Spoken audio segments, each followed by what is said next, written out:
நீங்கள் செல்லுங்கள் என்று சொல்லி அவருடைய தாயாரை அனுப்பிவிட்டார்.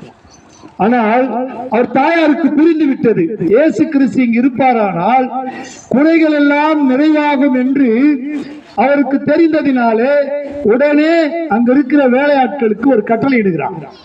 ஐயா, அவர் என்ன சொல்கிறாரோ அதை செய்யுங்கள் என்று. உடனே அந்த வேலையாட்கள் சரியம்மா என்று சொல்லி அவருடைய தாயார் மரியன்னையிடம் சொல்லி சென்று விட்டார். உடனே அந்த இயேசு கிறிஸ்து அவருடைய பணியாட்களை கூப்பிட்டு இந்த ஜாடிகளில் எல்லாம் தண்ணீரை நிரப்புங்கள் என்று சொன்னார். உடனே ஜாடிகளிலே தண்ணீரை நிரப்பினார்கள். அவர் அது மொண்டு நம்மள அந்த குழம்பு செஞ்சுட்டு சாப்பாடு செஞ்சுட்டு ஒன்னொன்னு வெந்திருக்குதான்னு பார்ப்போம், சாம்பார்ல குழம்புல உப்பு இருக்குதான்னு பார்ப்போம். அவர் ஒண்ணுமே சொல்லல.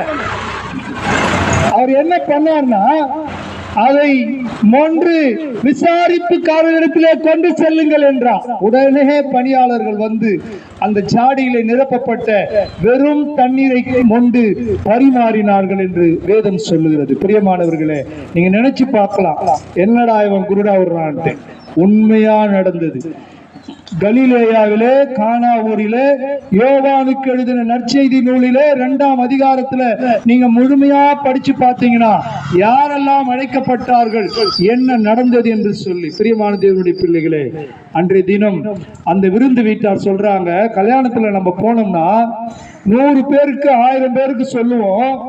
1000 பேருக்கு மேல வந்துட்டா சமையல்காரர்கிட்ட போய் சொல்லுவோம், ஐயா சாப்பாடு பத்தல, என்னாச்சு தெரியலன்னு. சமையல்காரன் ஒன்னும் சொல்ல மாட்டாரு, நீங்க போ நான் பாத்துக்கிறேன்னு. அவர் என்ன பண்ணுவாருன்னா சாம்பார்ல தண்ணி ஊத்திடுவாரு. கரெக்டாயா? அவர் சொல்லுவாரு, மேலோட்டமா ஊத்துனீங்கன்னா ரசம், கலைக்கு ஊத்துனீங்கன்னா சாம்பார். ஆனா இதுல ஒண்ணுமே சொல்ல ஏசாமி, மொண்டு பரிமாறுங்கள்னாரு. எல்லா வேலையாட்களும் வேகமாக சென்று அதை பரிமாறினார்கள். அங்க சாப்பிட்டவன் சொல்றான், வித்தியாசமா இருக்குது இந்த திருமணம். ஏங்க, எல்லாம் வந்த இடத்துல முதல்ல நல்லதை கொடுப்பான், அப்புறமா தானடா தண்ணி கலந்ததை சப்புன்னு கொடுப்பான்.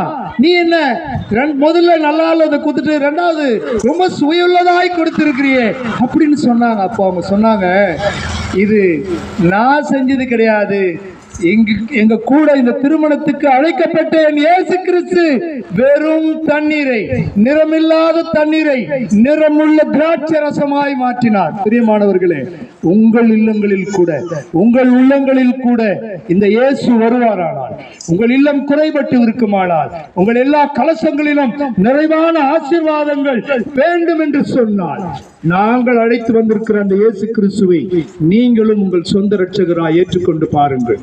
எல்லா குறைகளையும் நிறைவாக்க வல்லவராய் இருக்கிறார். அல்லேலூயா, அல்லேலூயா. ஆம் பிரியமானவர்களே, எனக்கு அன்பான அக்கூர் கிராம மக்களே, நீங்கள் ஒருவேளை வெளியே வர்றதுக்கு உங்களுக்கு கூச்சமா இருக்கலாம். இந்த வெளிவரிக்கு மூலியமா கேட்டு இருக்கிற உங்களுக்கு நான் ஒரே ரகசியத்தை சொல்றேன். இயேசு கிறிஸ்து உங்களுக்கு வேணும்னு சொன்னா, நீங்க இருந்த இடத்திலேயே கண்ணை மூடி இதயத்தின் ஓரத்துல ஏசாமிக்கு கொஞ்சம் இடம் கொடுத்து பாருங்க. நாங்க பெற்றுக்கொண்டோம் அந்த இன்பத்தை, பெறட்டும் இந்த வையகம் என்று சொல்லி இங்க வந்திருக்கிறோம். ஆம் பிரியமான தேவனுடைய பிள்ளைகளே, இந்த அகுர்வாள் கிராமத்து மக்களே, எனக்கு அன்பானவர்களே, எங்களுக்கு வேலை இல்ல, வெட்டி இல்ல, ஏதோ வந்து கத்தினுங்கிறா இல்ல, கை நிறைய சம்பாதிக்கிறோம். எல்லாரும் சென்னையில நாங்க பிஸியான ஆட்கள். ஒருத்தர் ஹைகோர்ட்ல இருக்கிறாரு, ஒருத்தர் சென்னை மாநகராட்சியில் இருக்கிறாரு, ஒருத்தர் 2 வீலரை பாக்குறாரு, ஒருத்தர் வள்ளிமலையில இருக்கிறாரு, ஒருத்தர் எங்க பக்கத்திலே ஆசிரியரா ஏவோவா இருக்கிறாரு. எல்லாமே நடந்துட்டு இருக்குது. எல்லாருக்கும் ரொம்ப பிஸியா இருக்கிறோம். ஆனாலும் எங்கள் மீது விழுந்த கடமைனா, நாங்கள் பெற்ற இன்பத்தை இந்த ஊர் மக்கள் பெற வேண்டும் என்று சொல்லி அங்கே அதிசயம் செய்த அதே இயேசு கிறிஸ்துவை நாங்கள் இங்க அழைச்சு வந்திருக்கிறோம். நீங்க இருந்த இடத்திலே கண்களை மூடி இயேசு ஒருவரே மெய்யான தேவன் என்று நீங்கள் உண்மையாகவே வாயில அறிக்கையிட்டு இருக்கிற இடத்திலே உங்க மனசுல கூட சொல்லிக்கங்க. நீங்க வந்து இங்க சொல்லணும்னு அவசியம் இல்லை. உங்களுக்கு எப்போ அதிசயம் நடக்குதோ அப்ப என் இயேசு கிறிஸ்துவை சொந்த ரட்சகராய் ஏற்றுக்கொள்ளுங்கள். தேவன் தாமே இந்த ஒளிபரிக்கு மூலமாய் கேட்டுக்கொண்டிருக்கிற எனக்கு அன்பான அக்கூர் கிராம மக்களே, உங்களுக்கு ஒரு அன்பான வேண்டுகோள். உங்களுக்கு இந்த வேளையில ஏதாவது உங்களுக்கு கிறிஸ்துவை பற்றி அறிய விரும்பினால், மேலும் இந்த இயேசு கிறிஸ்து யார் என்று தெரிய விரும்பினால், எங்கள் பக்கத்தில் இருக்கிற மகிழ்ச்சியின் ஜெப வீட்டையும் இந்த தூய மிகவால் திருச்சபையினுடைய தென்னந்திய திருச்சபையினுடைய மிகவால் திருச்சபையை அணுகுங்கள். இயேசு கிறிஸ்து யார் என்பதை உங்களுக்கு தெள்ள தெளிவாக சொல்லுவார்கள். இப்பொழுது நமக்காக நம் மத்தியில் இருக்கிறதான ஹைகோர்ட் கருணாலயம் அவங்க ஜெபிப்பாங்க.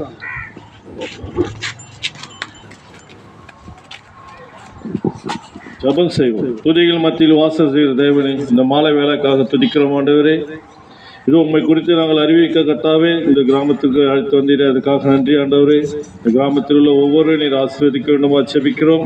இந்த கிராமத்தில் உள்ள கர்த்தாவே மக்களும் ஏற்றுக்கொள்ளவும் உங்களை பற்றி அறிந்து கொள்ளவும் தைரியத்தில் செய்யணுமா ஜெபிக்கிறோம். நாங்கள் விதைத்திருக்கிறோம், நேசர் நீரே அதை விலை செய்ய வேண்டுமா ஜெபிக்கிறோம்.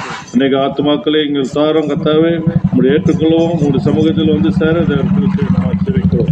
இதே போல் ஆண்டவரே எங்கள் ஆயத்த பாஸ்டருக்காக ஜெபிக்கிறோம். அவருடைய சபையை ஆசீர்வதிக்க வேண்டுமா ஜெபிக்கிறோம். எங்களை அன்பாய் ஏற்று கர்த்தாவே உபசரித்த அந்த குடும்பத்திற்காக ஜெபிக்கிறோம். அவருடைய ஆசீர்வாதம் அவருடைய இல்லத்தில் உள்ள ஒவ்வொருவரையும் நீர் ஆசீர்வதிக்க வேண்டுமா ஜெபிக்கிறோம். இதை எங்களோடு கர்த்தாவே இந்த